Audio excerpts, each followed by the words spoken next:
आज हम महादेव के उस अद्भुत और रहस्यमयी स्वरूप की चर्चा करेंगे जिसने पूरी सृष्टि को संतुलन का पाठ पढ़ाया। ये स्वरूप है अर्धनारीश्वर। सृष्टि के प्रारंभ में जब ब्रह्मा जी ने इस ब्रह्मांड की रचना की योजना बनाई, तब उन्होंने अपनी मानसिक शक्ति से कई जीवों और ऋषियों को उत्पन्न किया। लेकिन एक बड़ी समस्या सामने खड़ी थी।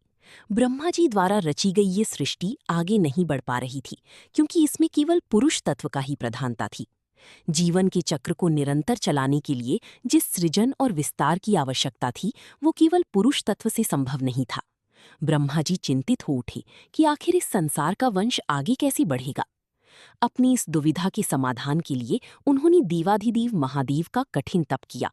ब्रह्मा जी की पुकार सुनकर शिवजी उनके सामने प्रकट हुए, लेकिन उस समय उनका रूप साधारण नहीं था। भगवान शिव ने अर्धनारीश्वर रूप धारण किया था, जिसमें उनका आधा शरीर पुरुष का था और आधा शरीर स्त्री का। महादेव का दायां भाग साक्षात शिव थी, जो शक्ति और दृढ़ता का प्रतीक थी, जबकि बायां भाग माता शक्ति का था, जो कोमलता, करुणा और सृजन की साक्षात मूर्त थी।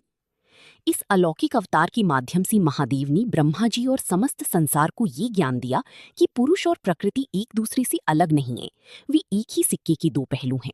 जिस प्रकार शब्द के बिना अर्थ अधूरा है और सूर्य के बिना प्रकाश, ठीक उसी प्रकार शिव के बिना शक्ति और शक्ति के बिना शिव अधूरे हैं।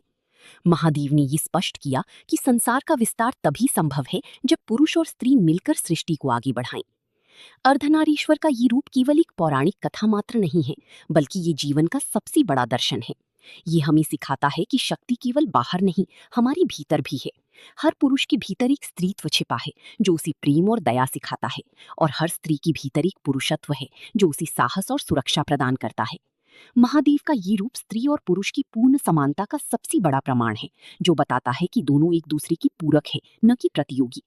जब इन दोनों शक्तियों का मिलन होता है, तभी जीवन का चक्र पूर्ण होता है और सृष्टि में संतुलन बना रहता है।